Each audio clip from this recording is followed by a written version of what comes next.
Hello,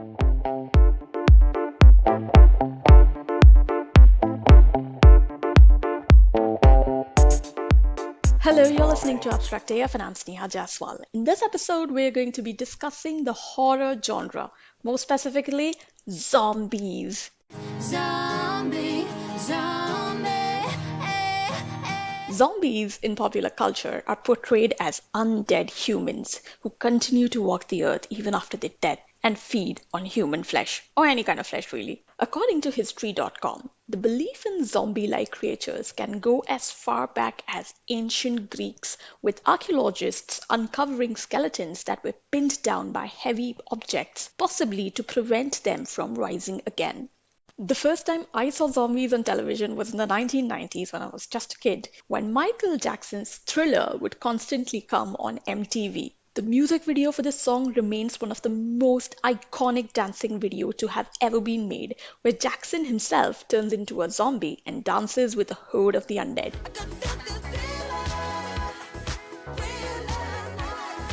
From there on, zombies only continued to fascinate horror fans across the world.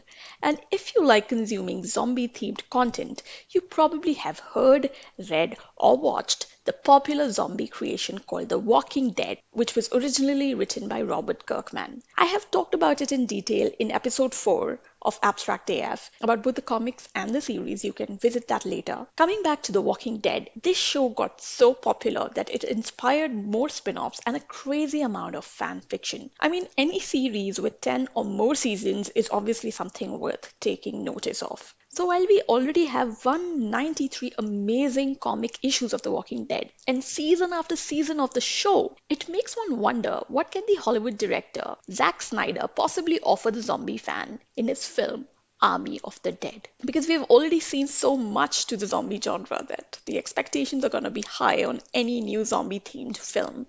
Well, I'm going to talk about 6 differences between the iconic Walking Dead world versus Snyder's Army of the Dead. First off, The Walking Dead starts right at the beginning. What I mean is that the story begins from when the zombie infestation or infection starts to rip through the human population. So the protagonists are struggling to figure out what they're up against, and they slowly try and understand how to deal with these undead creatures.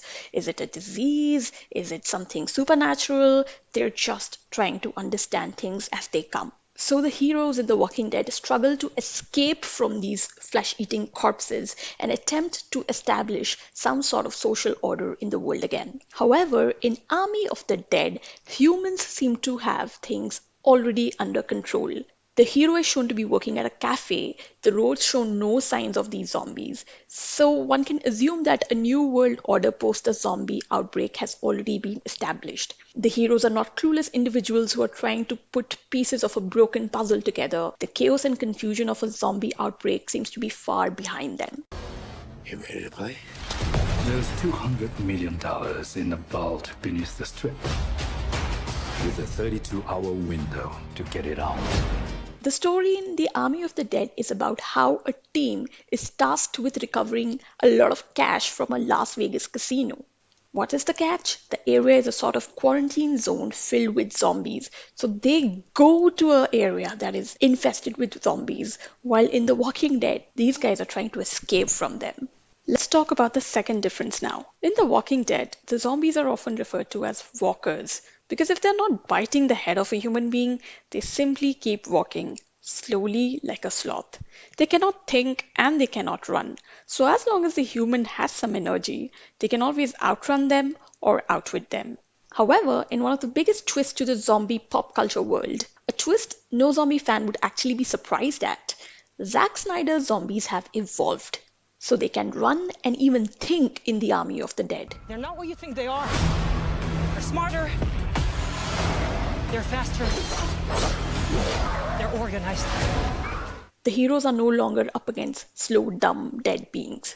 Which brings me to the next big difference. In The Walking Dead, animals simply die if they're attacked by a zombie, unlike humans who can turn into the undead creatures through a simple little bite. A major character in the show and comics called King Ezekiel had a tiger called Shiva who simply perishes while being surrounded by a horde of zombies. However, in Snyder's universe, a cut seems to turn even an animal into a zombie. There was this cool shot in the trailer where a huge, intimidating zombie tiger appears out of nowhere, and the humans are shell shocked, even exclaiming how unfair that is. What is this? It's a goddamn zombie tiger. That's crossing the line. A zombie tiger, yeah, that should scare you. Anyways, it's always been an interesting question for horror fans to guess whether animals can turn into zombies too in the films that come up. Stephen King managed to spook us all way back in 1983 with Pet Sematary, where loving cats and dogs turn into creepy cats and dogs after death. In 2016, there was a horror comedy film called Zombies that focuses on how a sinister virus unleashes itself in a zoo, turning all animals into flesh eating creatures. Well, undead creatures. It has a miserable rating on IMDb, a measly 3.3 out of 10. But that did not stop the makers from making Zombies 2.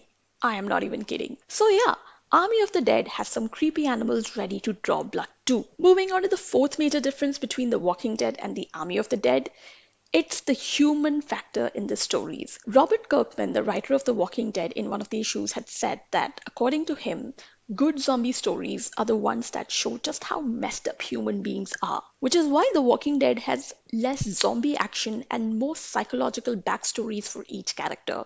It's a lot about how survivors mentally cope with these drastic changes in a world that is no longer normal. It focuses on interactions of characters with each other, so the spotlight is on individual growth or decline. Clearly, that's something we won't get to see in the Army of the Dead because it's about a bunch of people on a mission to recover money from an area ruled by evolved zombies. So, here the focus is going to be on these man eaters, on action, on the slicing and dicing, and blood and gore. So, hopefully, it's going to be a lot more pacier than The Walking Dead.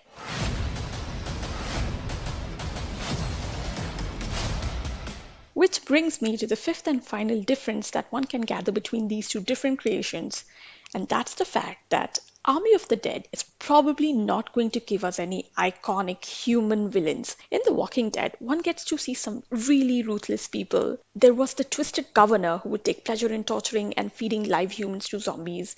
There was a villain called Negan who could laugh while bashing the brains of someone with his baseball bat. It seems like you're trying to speak, but you just took a hell of a hit. I just popped your skull so hard, your eyeball just popped out. And it is gross as shit. There was Alpha, who led her own creepy horde of the undead and was a monster to her own daughter. So, yeah, there were quite a few iconic villains in the Walking Dead series that could make your skin crawl and shake your faith in humanity. But we will probably not have those emotional issues to deal with while we watch the Army of the Dead because it seems like a good old humans versus the undead story. It looks uncomplicated, seemingly without any human versus human conflict. Or, well, we'll have to watch the whole film to decide that. So, well, those are some differences that set these zombie creations apart from each other.